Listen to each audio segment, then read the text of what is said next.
to see whether or not the person now is actually able to receive what you're saying. Have you ever looked at a person? I mean, really looked at a person and see whether or not the Ruach is actually in that person? I have looked at people and saw death. You never looked at a person, you didn't see any energy or life inside of that person. It's a deep sleep. The Father has closed their eyes. They're walking, they're eating, and they're doing everything that you're doing, but they're not conscious spiritually about what's going on around them. So that eye contact is very, very important. Why you don't look at me when I'm talking to you? All of a sudden you're like this, and you're like this, you can't keep still. What is all of that? What is all of that? If you're talking to the person, especially when you're trying to make sense with the person according to Scripture, and they can't keep still, the eye movement, they call it REM, the rapid eye movement, all of this stuff that's going on with them, listen, I'm not trying to hurt anybody's feelings, okay? That's not what I'm doing. But what you're actually doing, you're disturbing a disagreeable spirit that's inside of that person. Something's not right. Something's not right. You can't get no eye contact. No eye contact with the person. And then you look at the person again. You see death. You see anger. But we talked about earlier now being able to control the body. Control yourself. This is where the love, the mercy, the compassion comes in at. Now, watch this. Everybody knows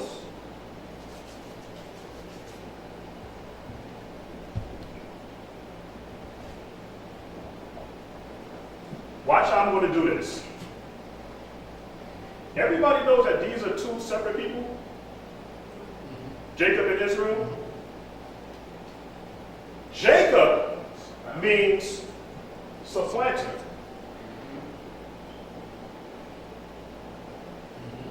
The father could not deal with Jacob at that stage here. Jacob was a liar, a thief, all the attributes of the adversary he had, and so was his mother. Rebekah now tricked and lied to her husband Isaac when he was old and his vision had started to fail him.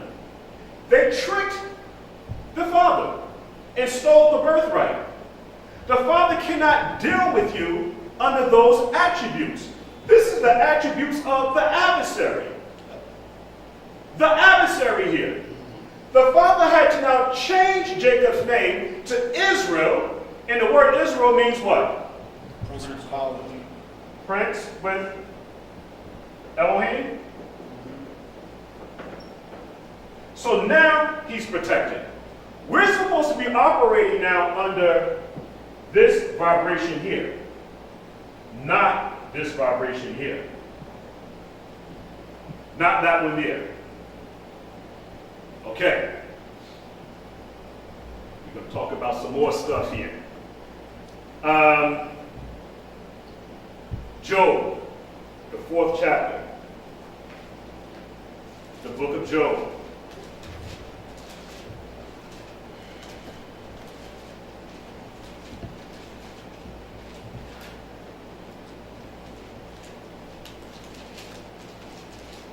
The book of Job, the 4th chapter, maybe verses 12 through 18.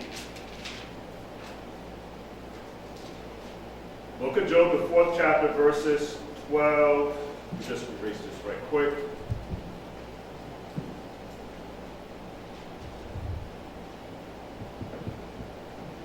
Job, the 4th chapter, verse 12. Now a thing was secretly brought to me. Watch it. I mean, the word is secret. Okay, secretly brought to me. and my ears received a little thereof. And thoughts from the visions of the night. The Strong's number 2384. Can somebody get that for me, or whoever gets it first? I want to make sure that we get all of this here. We get all of this. Huh? What the word thoughts, you said, or the visions? The word visions. 23:18. It's from the Hebrew Shizayon, a vision in the ecstatic state, valley of vision, perhaps figuratively of Jerusalem or Canaan, vision in the night, vision, oracle, prophecy, in divine communication, 23:72. To see, perceive, look, behold, prophesy, provide, with the intelligence and see by experience to provide. Right. Okay. So we have for the word vision, we have the Hebrew word with the glottal sound chazun, and it means vision, night vision, oracle, prophecy, divine communication. Very important. Divine communication. From the Strong's number 2372, it means to see, to perceive, to look, behold, prophecy, to provide, to see, to behold, to see as a seer, in the ecstatic state, to perceive or to see with intelligence. Now, keep these definitions in mind. So in thoughts from the visions of this prophecy, these dreams,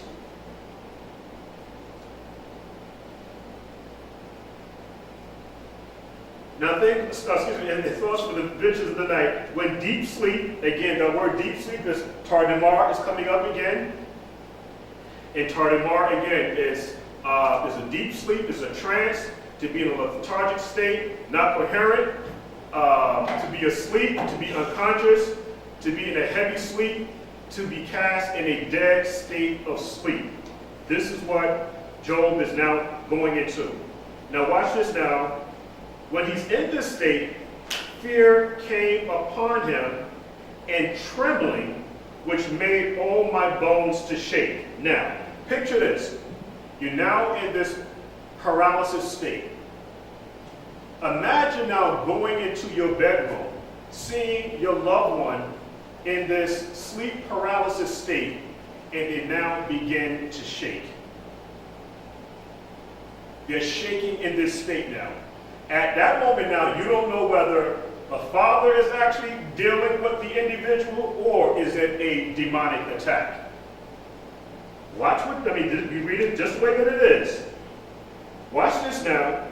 While he's in this state of paralysis, sleep paralysis, and his bone, and he's shaking, it says that, then a spirit passed before my face, the hair of my flesh stood up. Can you imagine what Job must have saw? He's no longer in this terrain.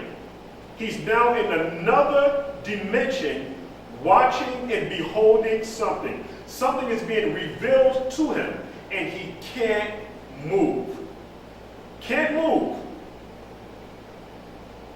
I stood still, can't move, but I could not discern the form thereof. An image was before my eyes. There was silence in this. So where he's at now, he can't move, and it's silent. He can't, it's a quiet place. And I heard a voice saying, shall mortal man, which is us, mankind, both man and woman, shall mortal man be more just than the Father? Which is no. Shall a man be more pure than his maker?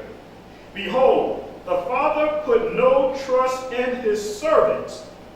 Watch this. And his messengers, the angels, have charged he with folly.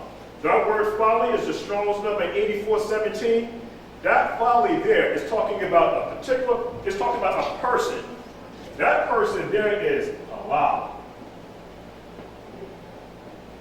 That is the devil. That is Satan. Look it up. It's the Strong's number 8417. And the word is halal. Just like you say hallelujah, but it means to praise.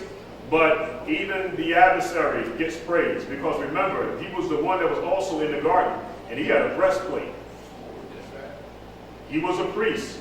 And he took a third of the angels with him when he was cast out of Shamayim. So these Nephilim, these disagreeable spirits, they are very, very real. The Father said he don't even trust his servants, and he even casts folly now with the angels, these messengers here. How much least on them that dwell in the house of clay, which is us, whose foundation is the dust, which are crushed before the moth. Let me just try to explain something to us. Mishpachah. We must keep and put on the whole armor. Remember, it was the adversary that even came to the Mashiyach and tempted him. We're nothing but clay, dust. You could never defend yourself against the adversary on your own. You couldn't do it. The first time that you say that, listen, you know what, it can't happen to me, it's going to happen to you. Lean not upon your own understanding. If you're not grounded in Torah, demons will attack you. Guarantee you. We talked about halal, the praise one, and we're going to get into that disagreeable spirit a little bit more. Verse 20. They are destroyed from morning to evening. They perish forever without any regarding it. Doeth not their excellence which is in them go away. They die even without wisdom. We're going to go now to the book of Job. We're going to stay in the book of Job 15:15. 15:15. Just bear with me, Israel. We have to get here. Because we are about to talk about some stuff, and it is not personal. 15:15. When we begin to talk about these angels that left their first abode, it says, behold, he, which the Father, putteth no trust in his saints. Yea, the heavens are not clean in his sight. When it's talking about the heavens, we're talking about the host of heaven. The host of heaven. See, this is what we're going to have to make sure that we understand. It says in Genesis, the first chapter, it says in the beginning, the Father created the heavens and the earth, but it made mention that the earth was void. It was void and darkness upon the face of the earth. We talked about this so many times before. The Father didn't create the earth in vain. He created the earth to be inhabited. What happened that caused the earth to be in a stage of darkness? No, this is before Adam. There's no Adam. Satan was cast down. Yeah, exactly. So these disagreeable spirits are real. They cause chaos. Everywhere that they go, they cause chaos. Now, let's talk a little bit more about these disagreeable spirits. We call them Nephilims, evil spirits. 2 Peter 2:4. Because some people don't believe, they said to know that these are the sons of Shem. These two the sons.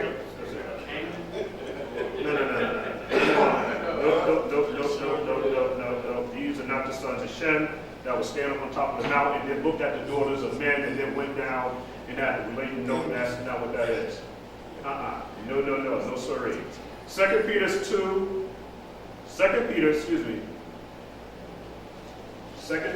second chapter, verse 2 through 4.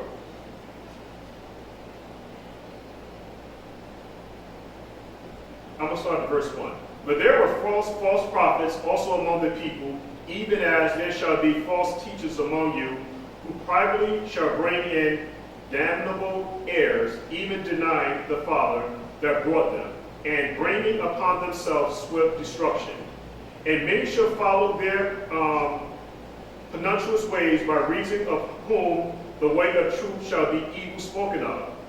And through covetousness shall they with feigned words make merchandise of you, whose judgment now of a long time lingereth not, and their damnation slumbereth not. For Elohim spared not the angels that sin. Okay, these disagreeable spirits now that sin, but cast them down to hell and delivered them into chains of darkness to be reserved unto judgment. The book of Jude, the first chapter. It is so real out here in this regard. The book of Jude, the first chapter, and there's only one chapter, unless somebody got the third and fourth chapter. All right, good. Okay, Jude 1 and 5. I will therefore put you in remembrance, though you once knew this, how that the sovereign, the father of Yahuah, having saved the people out of the land of Egypt, which is Israel, afterward destroyed them that believed not, and the angels which kept not their first estate, but left their own habitation, he hath reserved in everlasting chains under darkness into the judgment of the great day. Verse 11. Woe unto them, for they have gone in the way of Cain, and ran greedily into the error of Balaam, for reward, and perished in the gainsaying of Kor. Verse 12. There are spots in your feasts. Be careful who you keep company with. For there are spots in your feasts of charity, when they feast with you, feeding themselves without fear. Clouds they are without water. Look at the character and the nature of these people. It says that these people now, there are clouds that are without water, carried about of winds. There are trees whose fruits wither, without fruit, twice dead, plucked up by the roots, raging waves of sea, foaming out their own shame, wandering stars are what they're called, to whom is reserved the blackness of darkness forever. Forever. This is how serious, again, it is. Let's go back to the book of Job. We're almost done. We're almost done. The book of Job. I wanted to share that these spirits are real. Very, very real. 33. 33. The book of Job 33, 14 through 30. Last is on here, so I'm going to read this real closely. Please pay very close attention to it. Watch how this goes, Mishmachah. 33:14. And this is how the Father deals with each and every brother and sister here in this congregation, and all of us. In a dream, in a vision, the vision we're talking about prophesying or giving instructions. In a vision of the night, when deep sleep, Tardemah, okay? In a deep sleep falleth upon men, in the slumberings upon the bed. Then he, the Father, opened the ears of men and sealed their instructions, that he may withdraw man from his purpose. His purpose. Because you have to make sure that your purpose fits the Father's purpose. Because a lot of us now act on emotions. That's right. All right? And you cannot substantiate anything on your emotions. I always ask, whatever it is that's going on in my life, and I know the person well, and they know Scripture, I say, is what you're doing, is it based upon Torah? I need to know that. Because if we're leaning now on your own destruction, you're going to cause now problems inside of the household, amongst the family, and even amongst the Knesset.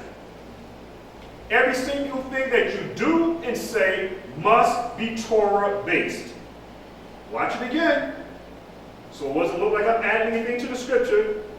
That he may withdraw man from his purpose and hide pride from man. Hide his pride from him and his purpose from him. The Father, now watch this now, the Father keepeth back his soul from the pit. So this man is now in this deep sleep, this sleep of paralysis now, Tardama, and he's doing this now, speaking to this man, not once, but not twice, and he's doing this now so that he can save this man from the pit. And this pit now is from the pit of hell.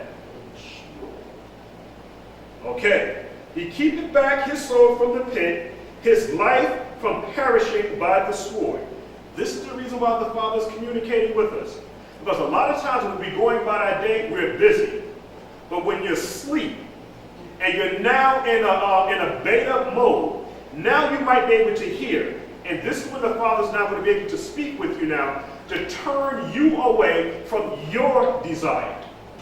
Because if you do not act out on your desire, you might not make it home from work. You might not make it home from the grocery store. Whatever it is that you're doing, always make sure that it is sanctioned and ordained by the Father. Meaning now, there must, we talk about that. We'll get there. Watch this now. He is chastened also with pain upon his bed. Wow. He is chastened also with pain upon his bed. He's in a sleep paralysis state. He's in pain. He can't move. He's now at the mercy of the Father now. He is chastened also with pain upon his bed, and the multitude of his bones with strong pain. Strong pain. It also says now, so that his life hated bread, and his soul dainted meats. His flesh is consumed away, that it cannot be seen, and his bones that were not seen stick out. Now, I'm going to read this again. And there should be two people here in this congregation, actually more than that, should be able to testify to this situation here. It says, he is chastened also with pain upon his bed, and the multitude of his bones with strong pain, so that his life hated bread, and his soul dainty meat. His flesh is consumed away that it cannot be seen, and his bones that were not seen, they stick out. This person now is actually now possessed. This disagreeable spirit has now taken hold of him. His appetite has now gone. He's now beginning to lose